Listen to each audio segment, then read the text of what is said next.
can do, absolutely. I mean, I'm not saying that this is sort of some set of, bogus math foisted upon the world.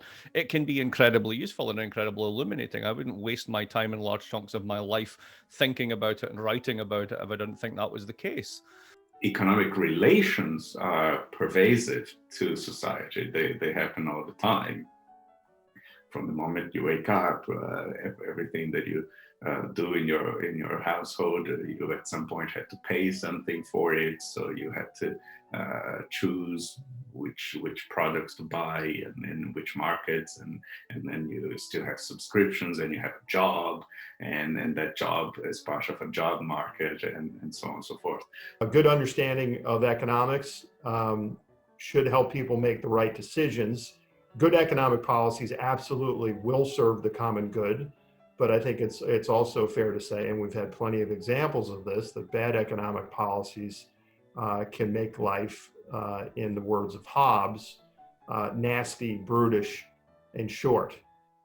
Karl Polanyi called classical economics the most formidable conceptual instrument of destruction. Economics becomes dangerous when it supplies plausible but wrong diagnosis of grave societal problems, and thus points us in the wrong direction. But economics can also be very useful. Right now, to become a force for good, economics needs to help shift the understanding of prosperity from material affluence to well-being. All social existence requires an economic underpinning, otherwise there was no surplus to deploy for any conception of the common good. The study of economic life, its organization and reorganization under the pressures of new technologies and social change, remains an important and challenging endeavor, and an essential element in any pursuit of the common good.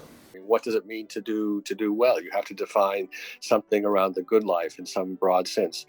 Doing well means how many people have to do well? Does 50% have to do well? Does 80% have to do well? Does 10% have to do well? I mean, in the last few decades, we've seen 1% or 0.1% or 0.01% do extraordinarily well. Does that mean the economy is doing well? We know that economics as a theoretical construct works pretty well when things are normal, at least macroeconomics. But they have proven to be less useful as a benchmark to understand when things don't work so well, like the 2008 financial crisis, like major global pandemic kind of crises, or disequilibrium. So there are gaping holes in the profession. There's no doubt about it. It's debatable if it is serving the common good or not. As you know, there is this contrast, in my view, between this efficiency, this focus on market, and something else that I'm not sure economists are discussing as much as they should, regarding a system of provision, for example, regarding a society that has capacity to deal with situations such as a pandemic, with a robust welfare state, a robust public health system. At the end of the day, human beings need to survive. Human beings need to have a decent quality of life in order to be decent human beings.